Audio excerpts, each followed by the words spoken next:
Imagine the total sum of your civilization's achievements, centuries of human progress, simply evaporating in a single afternoon.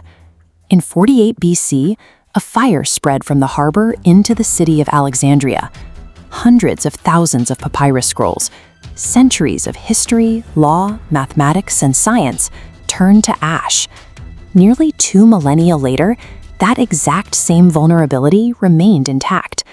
During the War of 1812, British troops marched into Washington, D.C. and torched the Capitol building. Inside was the original Congressional Library. It was entirely consumed by the flames. For most of human history, centralizing information meant risking its total erasure. A single poorly placed match could permanently delete a nation's memory. The modern Library of Congress campus in Washington, D.C. is a direct architectural response to the devastation of 1814. The government abandoned the idea of a simple reading room. They engineered a highly secure, self-replenishing system designed to guarantee the physical preservation of information. Today, that system houses more than 173 million individual items. The days of an entire national archive going up in smoke are over. The complex operates as a heavily guarded, climate-controlled fortress.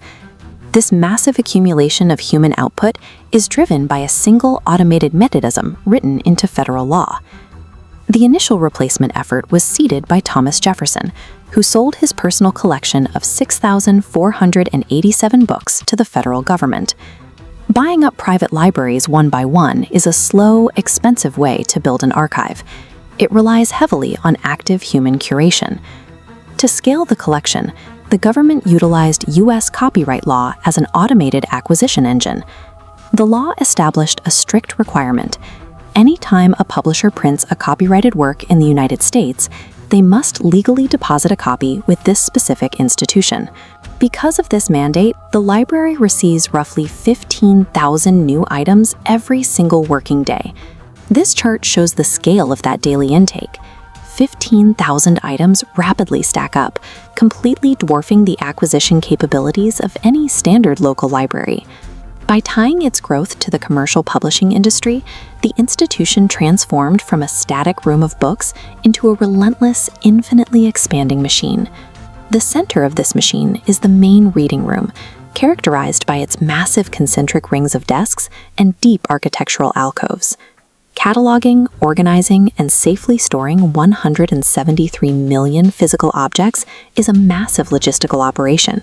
To hold it all, the complex relies on narrow, repeating aisles of high-density storage containing approximately 838 miles of bookshelves. If you laid those shelves end to end, they would stretch continuously from New York City all the way to Chicago. Operating at this volume requires the complex to function as a managed industrial logistics network. The physical assets on these shelves represent formats that fall outside the traditional definition of a book.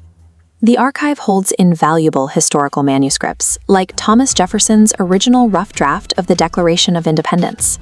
Looking closely at the center of the page, the heavy pen strokes and handwritten corrections capture the raw, unpolished reality of the drafting process. The cartographic division contains 5.5 million physical maps, charting centuries of human exploration across multi-panel historical worldviews. The vault also preserves auditory history, housing millions of early sound recordings, vintage vinyl records, and radio broadcasts.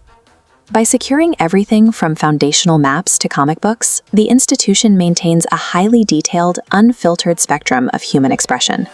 Other global powers maintain their own massive, centralized repositories of national heritage. In London, the British Library holds a staggering catalog of roughly 170 million items behind its modern brick exterior. Across the world, the National Library of China features a massive reading atrium, serving as the largest collection in Asia with millions of records. This chart directly compares the global heavyweights, showing the Library of Congress at over 173 million items, edging out the British Library and vastly exceeding the National Library of China.